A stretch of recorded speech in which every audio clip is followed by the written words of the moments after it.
तो सबसे पहले तो हम रिसर्च के बारे में जानते हैं, रिसर्च क्या होती है। तो भाई रिसर्च है ना, दो वर्ड से मिलकर के बनी है, री और सर्च। रिसर्च है ना, री का मतलब क्या होता है, दोबारा, सब लोग जानते हैं। री का मतलब क्या होता है, दोबारा। सर्च का मतलब क्या होता है, खोज करना। ठीक है। अब ये सर्च ना, ये इसका बहुत वास्ट मीनिंग है, इस सर्च शब्द का ना बहुत ही वास्ट मीनिंग है क्या। तो ये जो सर्च शब्द है, इसका मीनिंग सिर्फ और सिर्फ किसी चीज को ढूंढने से नहीं है।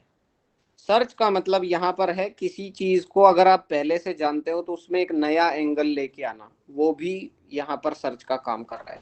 रिसर्च मतलब दोबारा से नई चीज खोजो, पुरानी चीज में नई चीज भी खोजी जा सकती है। जैसे मान लो हमारे पास में यूरेनियम है, ठीक है। यूरेनियम को हम लोग ऑलरेडी जानते हैं, यूरेनियम के यूजेस जानते हैं, लेकिन आज के टाइम पे यूरेनियम का कोई नया यूज भी तो डिस्कवर हो सकता है ना। यूरेनियम का नया एप्लीकेशन भी तो हो सकता है। या यूरेनियम की जो रेडिएशंस होती हैं, रेडियो एक्टिव जो यूरेनियम है, उससे बचने के उपाय भी तो खोजे जा सकते हैं। जो उपाय ऑलरेडी हैं उनमें भी नया दृष्टिकोण लाया जा सकता है। इम्प्रूवमेंट के चांसेस हमेशा हमेशा रहते हैं। ठीक है। तो इम्प्रूवमेंट, इनोवेशन, ठीक है, ये जो चीजें हैं ये सब सब किस में आ जाएंगी, इस रिसर्च में आ जाएंगी। दोबारा से देखना, ये भी कह सकते हो आप। ये दोबारा से हिंदी में जैसे हमें एक वो संस्कृत में एक शब्द होता है ना, दर्शन। तो रिसर्च यहाँ पर बिल्कुल दर्शन के जैसा है। दर्शन में क्या करते हैं हम, क्या करते हैं, नए एंगल से चीजों को देखते हैं। तो यहाँ पर भी हमें क्या करना है कि अलग अलग एंगल से जो ऑलरेडी एग्जिस्टिंग नॉलेज है उसको देखना है। That is what research. अब रिसर्च के हजार डेफिनेशन है, हजार मीनिंग है। धीरे धीरे आप लोगों को थोड़ा थोड़ा पढ़ते चलोगे तो और क्लियर होता जाएगा कि एक्चुअल में रिसर्च है क्या चीज। ठीक है। तो ये समझ में आया, री मतलब दोबारा से, सर्च माने टू फाइंड आउट। ठीक है। अब डिक्शनरी मीनिंग की अगर हम बात करें तो एडवांस लर्नर डिक्शनरी, ये नाम याद रखने की जरूरत नहीं है। डिक्शनरी के में अंदर जो है रिसर्च का मतलब दिया गया है, it is a careful investigation और inquiry specially to search for new facts in any branch of knowledge. ध्यान दीजिए, रिसर्च क्या होती है, it is a careful investigation. ठीक है। केयरफुल इन्वेस्टिगेशन का क्या मतलब है कि बड़े ही ध्यान से करे जाने वाली इन्वेस्टिगेशन, क्या बोलते हैं इन्वेस्टिगेशन को, छानबीन। तो बड़े ही ध्यान से की जाने वाली छानबीन है। अब छानबीन किस में की जाती है भाई, एनी ब्रांच ऑफ नॉलेज, यानी ज्ञान की किसी भी धारा में हम छानबीन कर रहे हैं।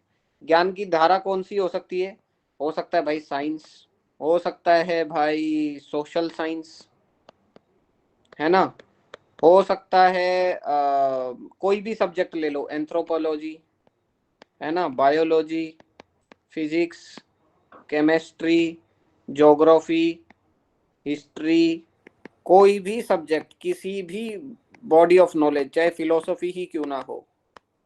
ठीक है, philosophy, any branch of knowledge का मतलब है कोई भी सब्जेक्ट।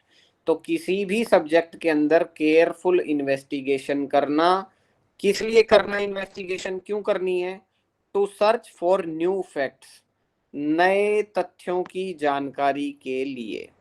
हम नए आयाम ले पाए, नए तथ्य जोड़ पाए, इसलिए करी जाती है ये रिसर्च। तो यहां से दो बातें समझ में आई कि पहली बात तो रिसर्च क्या है, एक इन्वेस्टिगेशन है या इंक्वायरी है। ठीक है। दूसरी बात क्या समझ में आई कि ये इंक्वायरी का ऑब्जेक्टिव क्या है, इसका उद्देश्य क्या है, to search for new facts, नए फैक्ट्स को जानने के लिए।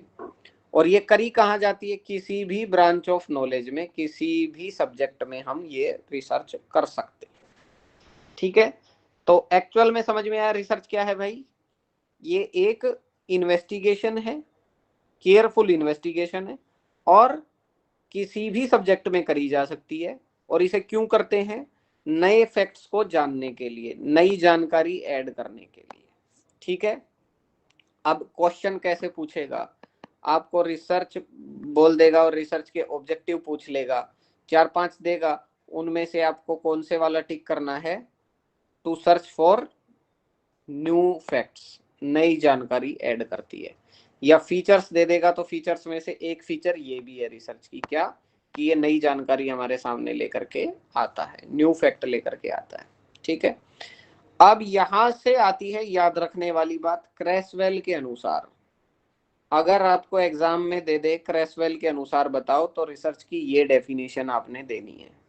ठीक है, रिसर्च इज ए प्रोसेस, ये एक प्रक्रिया है, ऑफ स्टेप्स, जिसमें बहुत सारे स्टेप्स होते हैं, used to collect and analyse information, क्या करने के लिए, किसी भी इंफॉर्मेशन को इकट्ठा करना और बाद में उसको एनालाइज करना। भाई इकट्ठा करके क्या अचार डालोगे, एनालाइज करोगे ना। तो किसी भी इंफॉर्मेशन को इकट्ठा करना, उसको एनालाइज करना, to increase our understanding of a topic और इशू। किस लिए ये इंफॉर्मेशन कलेक्ट करनी है और एनालाइज करनी है, ताकि किसी विषय में हमारी जानकारी क्या हो, बढ़ जाए। तो हिंदी में अगर मैं इसे समझाऊं तो क्या कहेंगे, अपनी समझ, किसी भी विषय में अपनी समझ या जानकारी को बढ़ाने के लिए सूचना को इकट्ठा करना और उसका विश्लेषण करने की प्रक्रिया को अनुसंधान कहते हैं। ठीक है भाई, सेम ही बात है, किसी भी बॉडी ऑफ नॉलेज में अपनी जानकारी को क्या करना है, इंक्रीज करना है या नए फैक्ट्स को लेकर के आना है। ठीक है, ओके।